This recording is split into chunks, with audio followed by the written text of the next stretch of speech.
There's a new AI development workflow out called SuperPowers. Is getting a ton of traction on GitHub.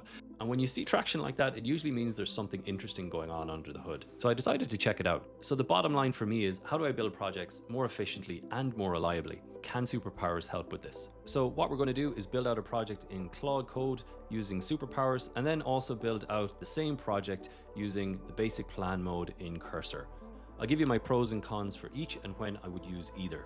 So this is going to work for Claude Code, Open Code, Cursor, Codex, any tool you can think of that supports skills. We're going to use Next.js, Tailwind, Drizzle to manage our database, and Neon for our Postgres database. This video is sponsored by my longtime favorite database platform, Neon, and RobShox viewers can sign up here for free.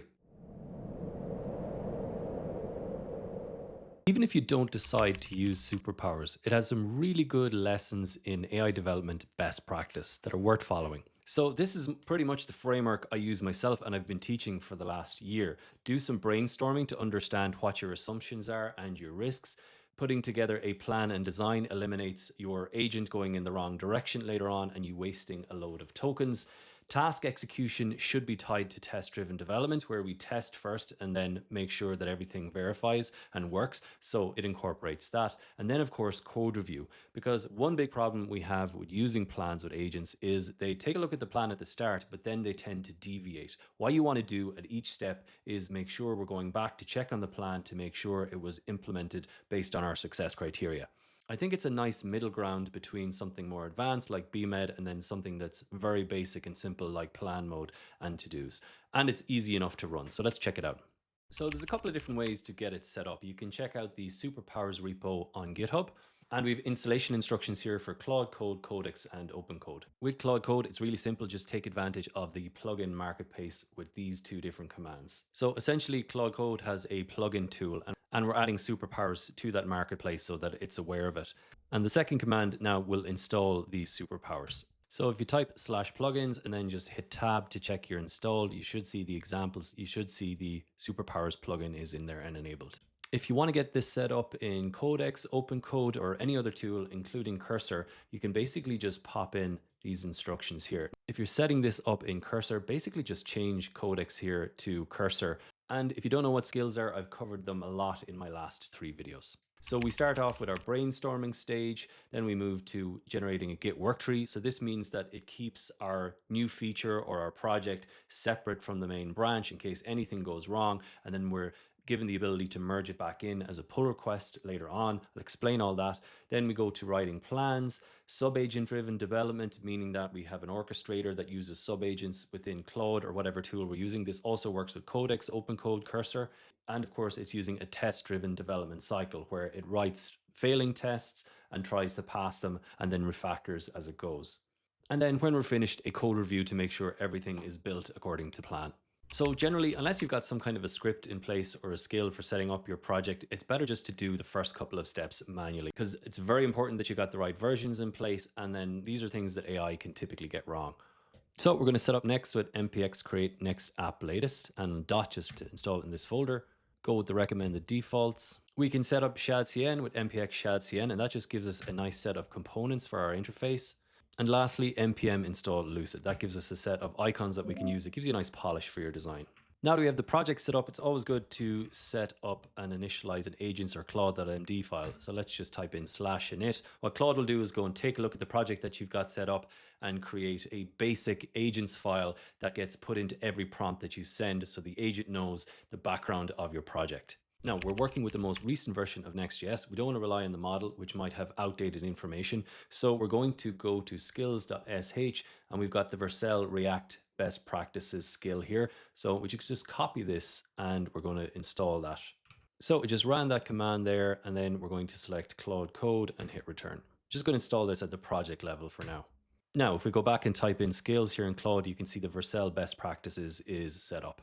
The other skill I highly recommend is Neon Postgres. So this will basically teach our agent how to interact with our Neon Postgres database, and this is going to save you a lot of effort. So once you've got that skill installed, it's also worth setting up the Neon CLI. So whether it's your MCP, a CLI, these are both ways that our agent can use to communicate and work with Neon.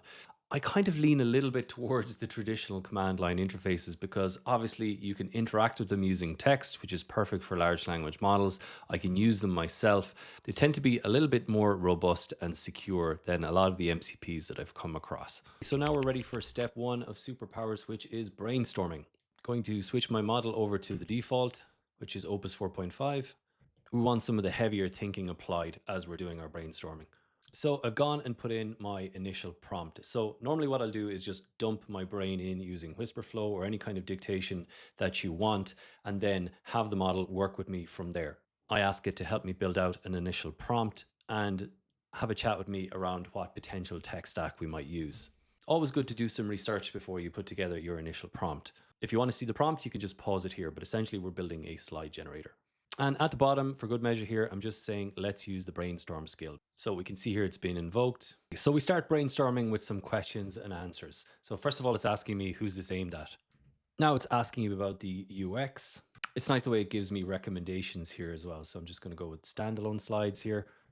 So I'm just going to go with a simple email and password for now. So once we're finished with the brainstorming, it feeds us back this initial part one core architecture. So it's important that you just take a look through this and then make any changes that you need to, suggest them here, and then just type in yes. Right now, this is very similar to what we get back from plan mode. Opus or any other model would ask you a set of questions and then it would give you some multiple choice answers. Maybe not as many as this, so there's slightly more in this process and slightly less than you get in something like BMAT. So it's kind of like somewhere in the middle. So we've gone through checking the content, we've reviewed the files and docs. That's essentially what SuperPowers does. Next up, it asks us some questions. It explored some approaches, and now it's about to present its design. It's basically created this document for us, so we can review it here. So basically we have an overview, tech stack, we have our application structure, database schema. It's fairly condensed. So once this design doc is created, the next thing we're doing is breaking it down into tasks. And then it creates an implementation plan from that. These tasks are pretty much a description, whatever files are required, and then expected outcomes. So we can make sure that the agent can go back afterwards and check that everything was created and built as it should have been. So SuperPowers has created its plan. So pretty detailed actually in terms of the complete setup. So basically we have two different options for implementation. The benefit of sub-agent driven development is it can work away on its own autonomously for much longer. However, if you want a lot more oversight and you want checkpoints to check things as they're developed bit by bit and you have the time, you would use the parallel session. This video, we're just going to go with the sub-agent driven mode. I'm just going to go with one here and keep going. So we can see Claude code and all the sub-agents working away through all the dependencies here in the background. It's going to ask me for the Antrropic key and some NeonDB credentials to get set up. So while we're waiting for that to complete, let's go and do that setup. So I've logged into my Claude console here to get my API key. So I've just pasted in my Antrropic key and I'm going to delete this before I put the video up. Hopefully I remember to do that. So for our database, we're going to go with the sponsor of this video, Neon. Now I've actually been using Neon for years, long before I actually started a YouTube channel. Number one, it's serverless. When I was using other database providers for different projects, they kept an instance running in the background. It cost me a load of money. They'd end up turning it off for a couple of days or pausing it. Whereas with serverless, it basically just wakes up and shuts down as you need it. So if you're building out hobby projects, small projects, or eventual projects that are going to scale, serverless is really well suited. Next thing is branching, because when you're building prototypes, you want to have a dev branch, a staging branch of your database, as well as the production one. And Neon handles branching really well. It's AI augmented, so you can actually use AI to write the SQL. I haven't written a line of SQL in probably a year now. Really useful at that. And it's progressive. The guys have built in MCPs before anyone else. They have skills. They have all the modern AI framework to make it so much easier to build fast. And it's super scalable. This is used by hobbyists as well as major development companies. And now Neon is backed by Databricks, so it's hanging around for a long time. So Neon is so simple to set up. Once you've logged in, you just literally click New Project. I'm just going to give the project a name and pick where we're going to deploy from. And they've also got Neon Auth in partnership with Better Auth set up as well. So if you want to actually add authentication to your app, you can click on this little button here. 3 seconds later, we've got our database set up and we just click connect here to get our connection string. We can click .env here and copy the snippet. And I've gone and pasted that into our env.local. So we're just going to finish off our credentials here. We're going to need our JWT secrets, and we'll probably use something like OpenSSL or something like to generate those. I'm just going to pass this task off to the agent. can you generate for me? So I am back from a coffee, and I guess that is one of the benefits of using a tool like SuperPowers. Once you've got all that initial setup at the start, it does ask you a lot of questions to get up and running. It can then operate autonomously. So it's been running for about 40 minutes. Let's go and check in on how it's developed. So just to give you a feel for what went on in the background there. So basically a controller was extracting all the tasks, breaking them down.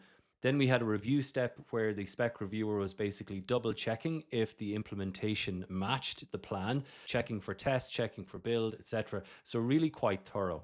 All the time it's been working through a TDD or test-driven development workflow. So basically what it does is it writes a test first for what it's about to build. Then it goes and checks to see if all the tests failed. They do. Then it goes and builds the minimal amount of code it can to get those tests to pass. And once it's happy that the basic tests are passing, it refactors the code and makes sure that the app is staying green at all points. And it's using Jest in the background as a testing framework, which works well with Next.js. So once it's finished all the steps, it goes through its final code review. And what I'm impressed was that it really was hands off for this entire process. I was watching it spin away in the background for about 20 minutes and it completed successfully all these tests. So I'm hoping that means we're going to get some high quality and very robust code. So we have everything set up in terms of our env setup, and we're going to run this on port 3001. Claude, I'm saying run the dev server, use the browser to check for errors and fix issues. Okay, so it might have taken double the time, but I'm actually pretty impressed with what we got from SuperPowers and Claude Code. So first of all, here is our dashboard. It didn't give us a landing page, just the dashboard. It did have a login that worked perfectly fine on the first go. So you can see that there. Then we have, this is our dashboard where we create a new slide. We have a settings section here where I can create a new style guide, whatever way I want. Already, this is pretty cool that you can have multiple style guides and even a default. So let's go click the create button. Okay, cool. So we seem to be getting an issue here, but it doesn't seem to be critical, just a hydration issue. I'm going to close that for now. So I'm going to give it a little prompt here, OpenAI versus Antrropic diagram, and let's click generate. Okay, cool. So already nice the way it's actually showing me as it's being built out. That's a pretty nice effect. We've got a spinner here. Cool. So that's a pretty good outcome. And if I save it, slide saved. Okay, now let's just go and check out our Neon database. And we see it's saved successfully here along with our style guide and our user as well. So this is what we got from vanilla plan mode, not using SuperPowers. So I used the plan mode that's baked into Cursor. By rights, I should have used the plan mode built into Claude Code just to make sure it was exactly a like for like, but I was using Opus in both scenarios. And I think you see the findings here are going to be kind of pretty similar anyway. So here's the app that we got. Okay, so I've given it a bit of a prompt here, asked it to go with a retro style for something different, but in my color scheme, and generate the slide. So yeah, that worked completely fine, no issues, and I can download my SVG. Some slight problems here with the contrast on the buttons. The design here just isn't quite as nice as what we got from SuperPowers, even though we're using exactly the same model. But again, I think SuperPowers had a little bit more time to think on the design and did a slightly better job. By no means is this a highly scientific comparison. It's purely subjective on running one set of projects between SuperPowers and plan mode. So just a reminder, we used SuperPowers with Claude Code and Opus 4.5, and then we used the vanilla plan mode that's baked into Cursor also with Opus 4.5. The big difference really is in terms of speed. So SuperPowers took about 48 minutes. The thing with both SuperPowers and plan mode here is most of the time spent there was not my actual time. I spent a couple of minutes at the start setting up the project, answering the questions, and then inputting the environment variables. The rest of the time they were cooking away on their own. So just because it's fast doesn't necessarily mean it's better. Then I dug into the code quality, and to be honest, it was pretty much on par between both. Even though SuperPower spent that extra bit of time going through validation and checking back against plans and having set up robust testing, no testing was set up in plan mode. The code quality was pretty much on par. Both made some silly security mistakes around allowing script injections and a few other less critical performance-based bugs. SuperPowers did win out in app quality, but not by a huge amount. It was a marginally better application, slightly better styled. Now, you can argue if I gave plan mode an extra $5 and another 23 minutes, what improvements might it have applied? If everybody is raving about spec driven development, why are we not seeing a dramatic difference in quality when it's being applied? Well, to be honest, the secret is it is actually being applied and it's been taken on board by all the existing tool makers.